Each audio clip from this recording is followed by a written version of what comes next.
ستا د نه راتلو احساس می خوري لګیا دی ستا د نه راتلو احساس می خوري لګیا دی چې ورګورم د خپل کور دروازې ته لیونی به شي باکره په دې ښار کې غوږ به نه نیسي د هر یو سړي خولې ته. السلام علیکم ګرانو کتونکو، سلامونه او نیکې هیلې ومنئ. پروګرام پیرزونې سره زه یم محمد شاه دلکش. ملګرو څنګه چې تاسو ته پته ده پروګرام پیرزونه کې مونږ ځان سره شاعران ادیبان میلمانه کوو، هغوی سره د هغوی په ژوند باندې خبرې کوو، د هغوی نه د خوند او رنګ شعرونه اورو. په دغه لړ کې مونږ نن ځان سره زلمی شاعر چا چې د پښتو ادب دپاره کار کړی دی، زیار یې ویستلی دی او په ډېر کم وخت کې خپل نوم جوړ کړی دی، په پښتنو باندې ځان پیژندلی دی. شاه نواز باقر صاحب را سره ناست دی، دیونه به پوښتنې هم کوو، شعرونه به هم اورو. ټولو نه مخکې پروګرام پیرزونه کې شاه نواز باقر صاحب ته سلامونه او احترامات. السلام علیکم. وعلیکم سلام. دلکش صاحب ستاسو او د پیرزونې د ټیم ټولو ملګرو نه ډېره زیاته مننه کوم او فیاض صاحب نه هم چې په دویم ځل یې زموږ دغه مرکه را جوړه کړه. یقینا خوشحاله یم چې ستاسو غوندې دغه د سوشل میډیا د ملګرو په واسطه زموږ ګوټ ته شعر ورسېده، زموږ شعر خلکو واورېد او زموږ شعر یې وپېژنده. نو مننه مو کوم، خدای دې وکړي چې ستاسې دغه زیار، ستاسې دغه نه ستړي کېدونکي هلې ځلې لا رنګ راوړي. خوشحاله یم. مننه کوم شاه نواز باقر صاحب.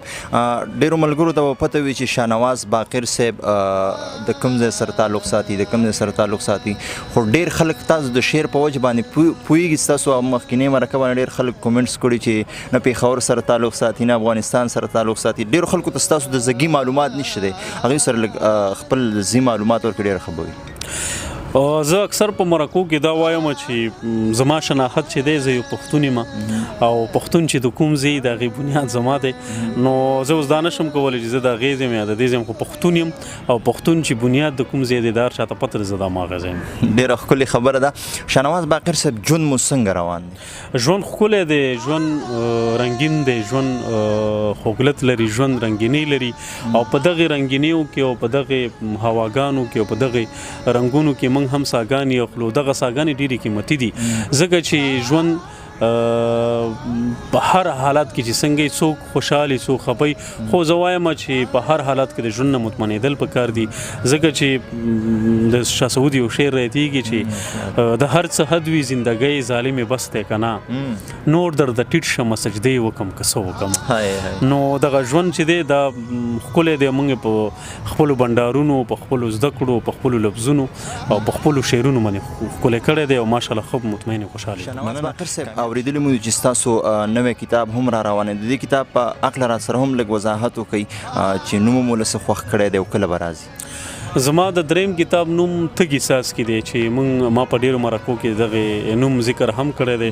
انشاءالله کمپوز یې شوی دی، لیکنې هم شوي دي. ډېر زر به انشاءالله دغه کتاب منظریام ته راشي او انشاءالله دغه کتاب چې دی په دې کې زما تازه شاعري ده چې ما ډېره زیاته نه ده ویلې او دغه کتاب کې زما هغه مشهور نظمونه چې کوم دي دا زما د وطن حال دی، باچا خبره واوره، هر پښتون د غلام دی. انشاءالله دغه پکې او دغه کې زما د ټولنې، زما د پښتنو یوه عکاسي ده او زه مطمئن یم چې زما دغه دریم کتاب تږي څاڅکي به انشاءالله زما ولس او زما خلک ډېر خوښ کړي. صحیح. الله دې وکړي چې ستاسو کتاب تږي څاڅکي مارکیټ ته راشي او مینوال دې خوندونه او مزې واخلي. موږ هم په انتظار الله دې وکړي چې ډېر زر راشي.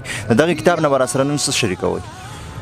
یو غزل به درته په دې تازه کې ووایم چې ما نه دی شعر کړی چې خوب وینم د نوي جنگ د عزم تیاری کوي.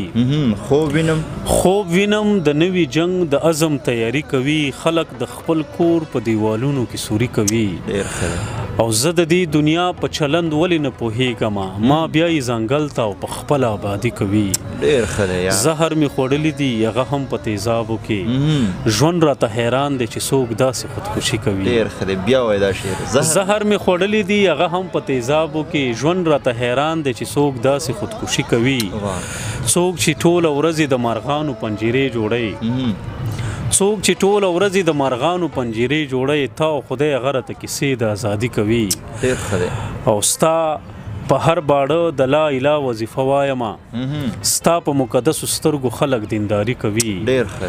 او خدایه چې تر ننه زما د جیب سیګرټ وسکل، ما ته خندا راشي هغه خلک بدماشي کوي.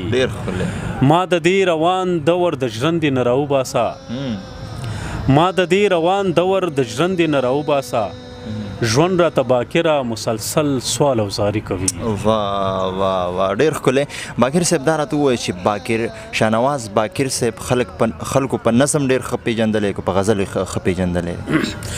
نظم او غزل دواړه د شعر حصه ده او دا به ډېره ګرانه شي چې مونږ وایو چې نظم شناخت ماته راکړی که غزل، خو دومره به ووایم چې په عامو خلکو کې چې زموږ په ولس کې زما هغه نوم مطرح شو، زما د نوم سره چې څوک اشنایان شو، هغه صرف د نظم په واسطه د نظم په ذریعه باندې چې ما دغه درې نظمونه وویل خلکو ډېر زیات خوښ کړل او په خاصو خلکو کې چې کوم سنجیده خلک دي کوم شاعران دي هغوی زما غزل غورېدلی دی او زما غزل خوښوي او زه بل هم دا خبر ورسره غبرګوم چې زه په بنیادي طور باندې د غزل شاعر یم.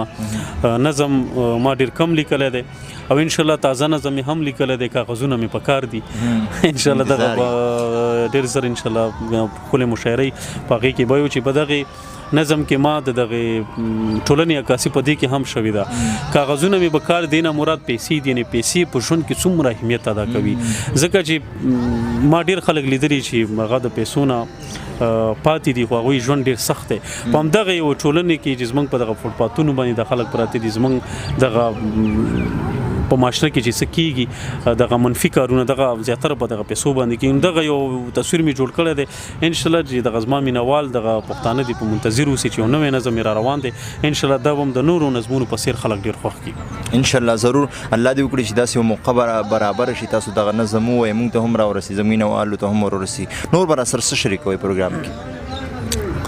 د غزل نه مخکې یو دوه درې شعرونه درته وایم چې ستا یادونه مې په زړه کې نه اوسېږي، ماشومان د خپلې مور نه هم ویریږي، ته زما په سا کې سا اخلې لګیا د سګرټ لوګي نه ستا تصویر جوړیږي. ډېر ښه دی.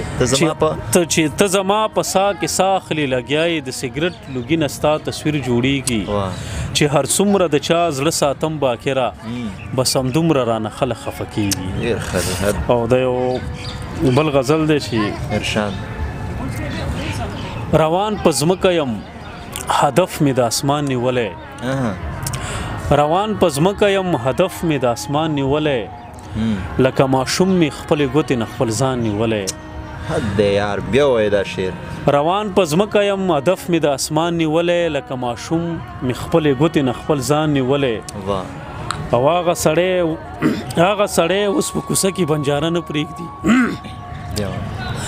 هغه سړی اوس په کوڅه کې بنجاره نه پرېږدي، هغه سړي ستا له کبله روغ دکان نیولی. ډېر ښه دی بیا وایه دا شعر. هغه سړی اوس په کوڅه کې بنجاره نه پرېږدي، هغه سړي ستا له کبله روغ دکان نیولی. ډېر ښکلی دی. او د ورځې کاړي او د شپې پکې راغورځي ستوري، د ورځې کاړي او د شپې پکې راغورځي ستوري، په داسې ځای کې مې خبرې چې مکان نیولی. ډېر ښه دی. او ته ورته وګوره اسمان هم د ځان سوری ټول کو، ته ورته وګوره اسمان هم د ځان سوری ټول کو، ته ورته وګوره اسمان هم د ځان سوری ټول کو، ته ورته ګوره ځمکې هم په موږ باران نیولی. ډېر ښه دی. او په دغه ښار کې به ضرور وي د مالو چوکاتي، په دغه ښار کې به ضرور وي د مالو چوکاتي، په دغه ښار کې هر سړي سیری ګریوان نیولی. ډېر ښه دی. او په آینه کې راته سم ښکاري حیران مرتا، په آینه کې راته سم ښکاري حیران مرتا، باقره ما تصویر له ځانه سره وران نیولی.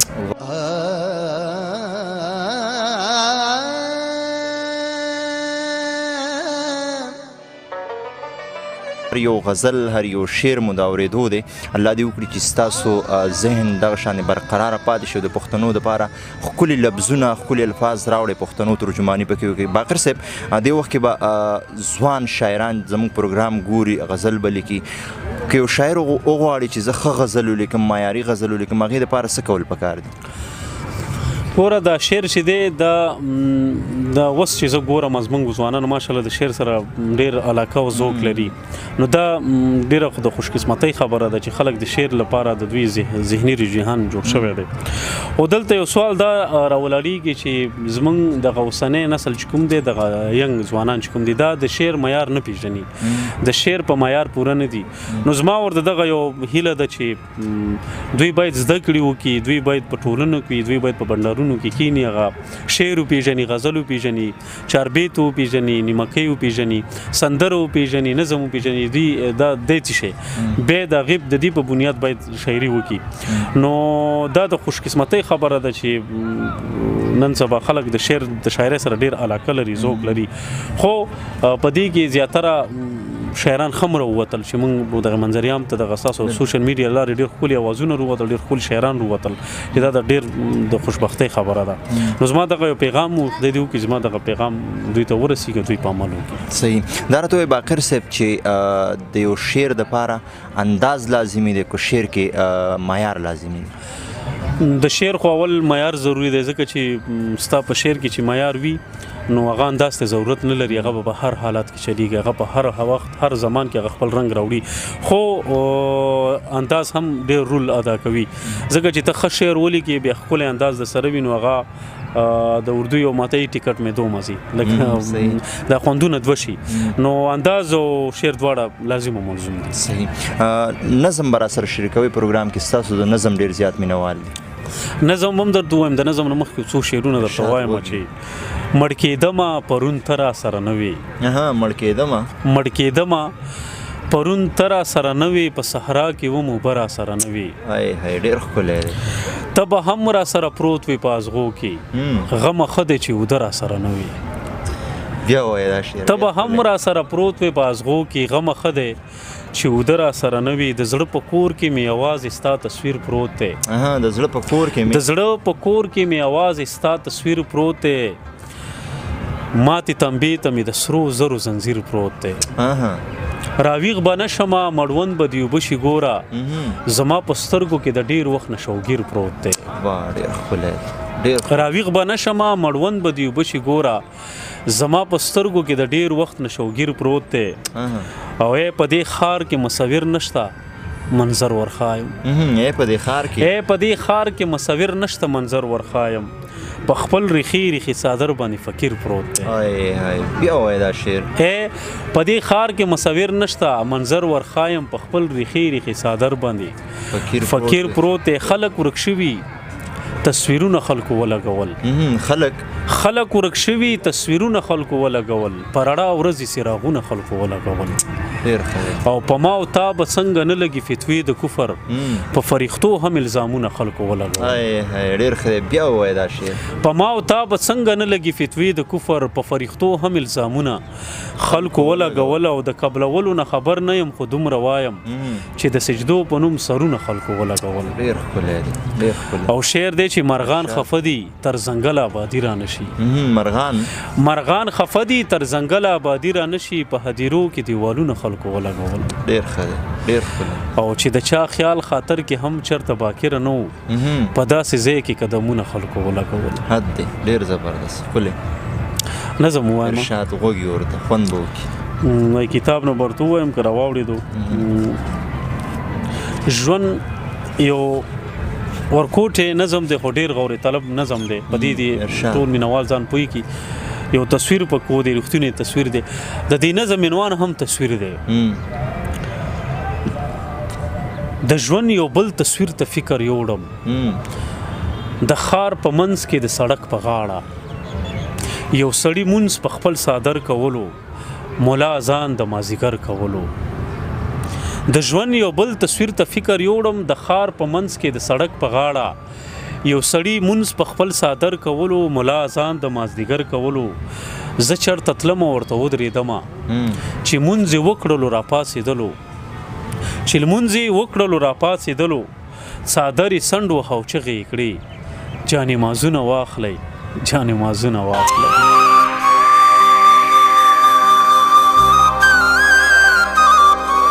ډېر مزیدار باقر صاحب ناستې دې را سره وکړو ناستې نه مو د بلا خوندونه واخیسته د خوند او رنګ شعرونه دې هم ویله د پیرزونې کوم مشر چې دی ایاز فضل ده او زه دغه هلې ځلې کوي چې ستاسو غونډه کې شاعرانو پسې ګرځي هغوی نه مرکې ریکارډ کوي هغه دې مینوالو ته په دې سکرین ښایي دغې قدم ته دغه زیار ته په کومه سترګه ګوري د وزیر صاحب خو یقینا په ما ډېر ګران دی ډېر مخلص انسان دی او تل یې خپلې هڅې جاري ساتلې دي نو داسې خلک د خدای ډېر لري او داسې خلکو ته د خدای ژوند ورکړي او دغه خلک باید موږ هم ونازو ځکه چې دوی په موږ ډېر حق دی.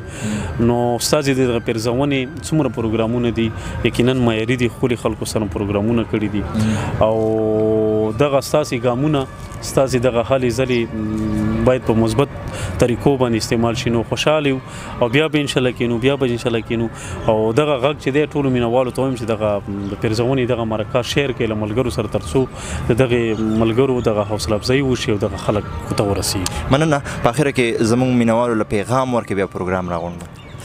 پیغام مې دا دی هر پښتون ته چې ژوند وکړي، د ژوند نه خوند واخلي، د ورورولۍ لاس یو بل ته ورکړي، د نفرتونو نه کلار شي. کاروان صاحب وایي چې دا ژوند د محبت د تیرېدو دپاره کم دی، حیران یم چې نفرت ته اوزګارېږي خلک څنګه. نو دغه ژوند چې دی دا د مینې محبت دپاره هم کافي نه دی، ډېر مرکوټی دی، ډېر لنډ تنګ ژوند دی. نو باید مینه وکړو او یو بل ته د ورورولۍ د اتفاق او د اتحاد لاس ورکړو. مننه. شاه نواز باقر صاحب پیرزونې ټیم له دې وخت ورکو، ډېره مننه مو کوم، کامیاب شي. ملګرو، شاه نواز باقر صاحب تاسو ته د خوند او رنګ ډک شعرونه واورئ، یقینا چې ستاسو به خوښ شوي. انشاءالله بیا به ملاقات کېږي د یو نوي ملګري سره. تر هغې دمه چېرته یې آباد او